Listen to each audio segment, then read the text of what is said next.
پاکستان کی مجموعی سیکیورٹی صورتحال پر وزیر اعظم کی سربراہی میں قومی سلامتی کمیٹی کا اجلاس۔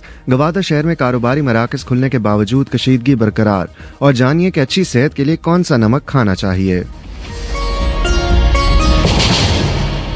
یہ BBC اردو سروس ہے، ساتھ سہیل سے خبریں سنیے۔ قومی سلامتی کمیٹی کا اجلاس وزیر اعظم شہباز شریف کی زیر صدارت وزیر اعظم ہاؤس میں جمعے کے روز منعقد ہوا۔ اس اجلاس میں مسلح افواج کے سربراہان اور وفاقی وزراء بھی شریک ہوئے۔ مزید تفصیلات بتا رہی ہیں سحر بلوچ۔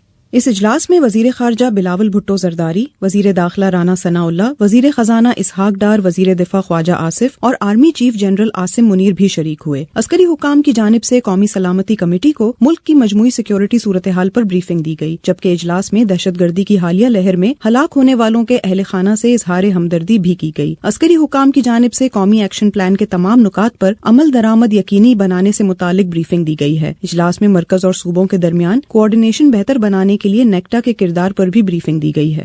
خیبر پختونخوا میں 2 روز شدت پسندوں کی جانب سے 3 بڑے حملے کیے گئے ہیں، جس میں 2 عسکریت پسند اور 3 سیکیورٹی اہلکار ہلاک، جبکہ 9 پولیس اور سیکیورٹی اہلکار زخمی ہوئے ہیں۔ پشاور سے عزیز اللہ خان کی رپورٹ۔ رات نامعلوم افراد نے ڈیرہ اسماعیل خان کی تحصیل کلاچی میں ٹکواڑا چوکی پر راکٹ لانچر سے حملہ کیا، جس پر پولیس نے بھی جوابی کارروائی کی ہے۔ اس کارروائی میں 4 پولیس اہلکار زخمی ہوئے ہیں۔ کل عدم تنظیم TTP کی جانب سے جنگ بندی کے خاتمے کے بعد یہ ایک بڑا حملہ تھا، جس میں چوکی پر 16 راکٹ داغے گئے۔ پولیس کا کہنا ہے کہ حملہ آوروں کا بھی جانی نقصان ہوا ہے۔ گزشتہ روز ISPR کے مطابق ضلع کرہ میں سیکیورٹی فورسز اور شدت پسندوں کے درمیان جھڑپ ہوئی ہے۔ اس جھڑپ میں 3 سیکیورٹی اہلکار اور 2 شدت پسند ہلاک ہوئے ہیں۔ پاکستان تحریک انصاف کے سربراہ عمران خان نے اسپیکر قومی اسمبلی سے علیحدہ ملنے والے پارٹی ارکان کے نام مانگ لیے ہیں۔ مزید تفصیلات بتا رہی ہیں نادیہ سلیمان۔ پاکستان تحریک انصاف کے گزشتہ روز ہونے والے اجلاس میں شامل اراکین نے بتایا کہ اسد قیصر کی سربراہی میں ایک کمیٹی تشکیل دی گئی ہے، جو اسپیکر سے رابطہ کرنے والے اراکین کے نام عمران خان کو بتائے گی۔ واضح رہے کہ اسپیکر قومی اسمبلی راجہ پرویز اشرف نے PTI کے وفد سے ملاقات کے بعد میڈیا سے گفتگو کے دوران بتایا تھا کہ چند PTI اراکین نے انہیں کہا کہ انہیں استعفے دینے پر مجبور کیا جا رہا ہے۔ عمران خان نے اس سے پہلے بھی کہا تھا کہ PTI اراکین کے فردن استعفے قبول کرنے کے بجائے ایک ساتھ 127 اراکین کے استعفے منظور کر لیے جائیں۔ چین کا کہنا ہے کہ وہ موجودہ کووڈ بحران کی سنگینی کے بارے میں ایمانداری کا مظاہرہ کر رہا ہے، جبکہ اس کے برعکس ثبوت موجود ہیں کہ حالات اس سے بدتر ہیں جو حکام تسلیم کر رہے ہیں۔ اس حوالے سے مزید بتا رہی ہیں رباب بطول۔ چین میں محکمہ صحت کے ایک اعلیٰ افسر جیاؤ یہوئی نے کہا ہے کہ معلومات کو شفافیت کے جذبے سے شائع کیا جا رہا ہے۔ سرکاری طور پر پورے ملک میں جمعہ کو کووڈ سے صرف 1 ہلاکت ریکارڈ کی گئی، لیکن ایک برطانوی طبی ادارے نے پیش گوئی کی ہے کہ چین میں روزانہ 9000 افراد اس بیماری سے ہلاک ہو رہے ہیں۔ عالمی ادارہ صحت کے سربراہ ٹیڈروس اڈھینم نے چین سے مطالبہ کیا ہے کہ وہ ہسپتال میں داخل ہونے والے مریضوں کا تفصیلی ڈیٹا فراہم کریں۔ بلوچستان کے ساحلی شہر گوادر میں کئی ماہ سے جاری حقوق کی فراہمی کے لیے احتجاج کے باعث علاقے میں کشیدگی بدستور برقرار ہے۔ پولیس نے گزشتہ 4 دنوں میں تقریباً 100 مظاہرین کو گرفتار کیا ہے، جبکہ جمعرات کو صوبائی حکومت نے گوادر میں 1 ماہ کے لیے ضابطۂ فوجداری کے تحت دفعہ 144 نافذ کر دی ہے۔ تاہم سرکاری حکام کے مطابق جمعے کو گوادر شہر میں کاروباری مراکز کھلنے شروع ہو گئے ہیں۔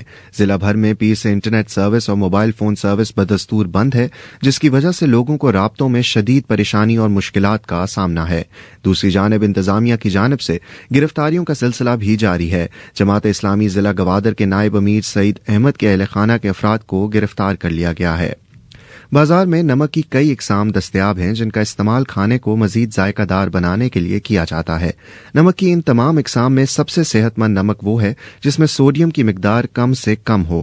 انہی چند اقسام کے بارے میں جانتے ہیں کومل فاروق سے۔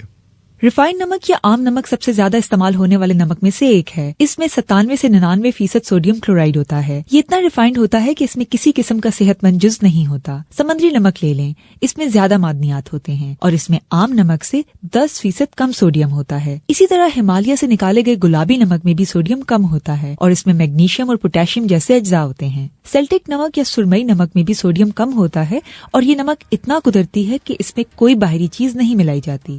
مزید خبروں اور اپڈیٹس کے لیے وزٹ کیجیے bbcurdu.com۔ یہ BBC اردو سروس ہے۔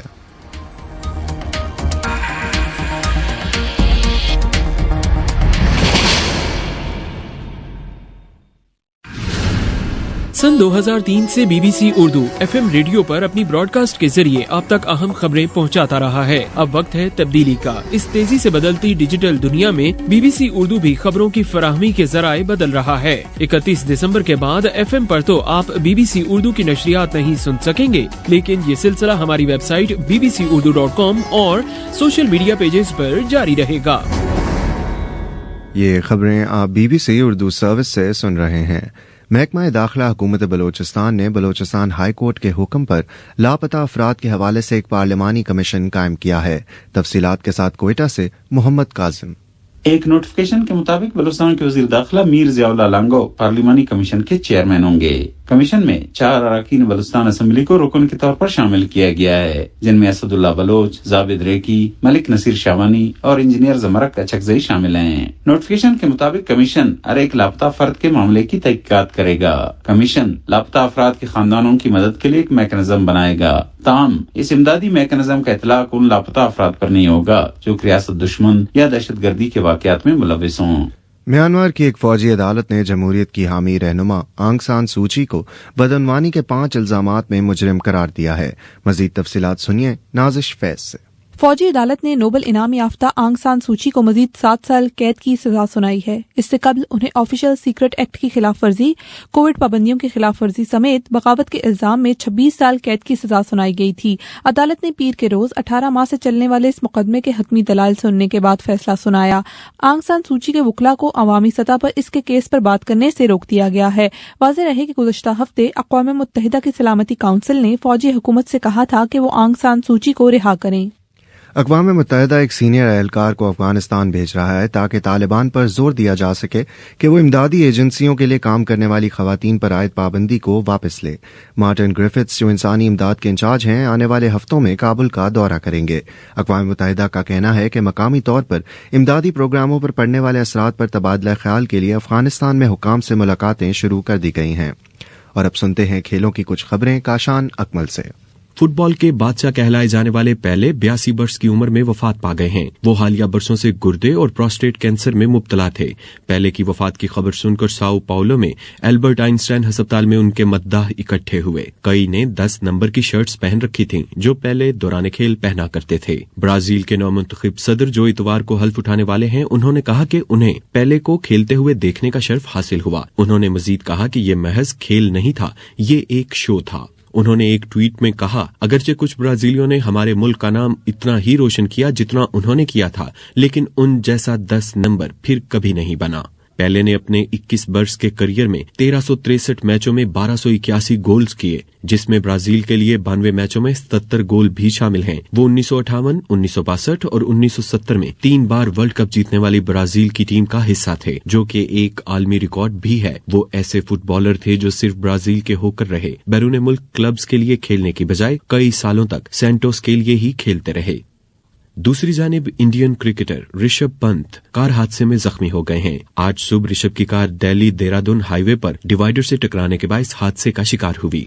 देहरादून मैक्स अस्पताल के डॉक्टर आशीष ने ऋषभ पंत की हालत के बारे में बताया है कि वो खतरे से बाहर हैं और ऑर्थोपेडिक सर्जन और प्लास्टिक सर्जन समेत डॉक्टर्स की एक टीम उनको आने वाली चोटों का मुआयना कर रही है।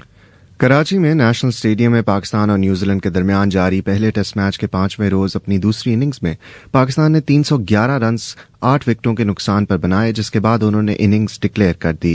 न्यूजीलैंड को जीत के लिए बकिया 11 ओवर्स में 137 रन का हदफ दिया है। याद रहे कि पाकिस्तान ने अपनी पहली इनिंग्स में 438 रन बनाए थे, जिसके जवाब में न्यूजीलैंड ने 9 खिलाड़ियों के नुकसान पर 612 रन पर अपनी इनिंग्स डिक्लेयर की थी। और अब मौसम का हाल सुनते हैं किरण फातिमा से। महकमा मौसमियात के मुताबिक आइंदा 24 घंटों में मुल्क के बेशतर इलाकों में मौसम सर्द और खुश्क, जबकि बालाई इलाकों में मतला जुज़वी तौर पर अबर आलूद रहने के अलावा गिलगित बल्तिस्तान, कश्मीर और गिरदोनवा में चंद मकामात पर मजीद हल्की बारिश और बर्फबारी की तवक्को है। सूबा खैबर पख्तूनख्वा के बेशतर अजला में मौसम सर्द और खुश्क रहेगा। ताहम पेशावर, नौशहरा, मर्दान, सवाबी, चारसद्दा और डीआई खान में शदीद धुंध पड़ने की तवक्को है। बलोचिस्तान के बेशतर अजला में भी मौसम सर्द और खुश्क, जबकि बालाई इलाकों में शदीद सर्द रहेगा। अगर आप कोई भी राय देना चाहें तो फेसबुक और ट्विटर पर हमारा सफ़ा BBC उर्दू हाजिर है। ये खबरें आप BBC उर्दू सर्विस से सुन रहे थे।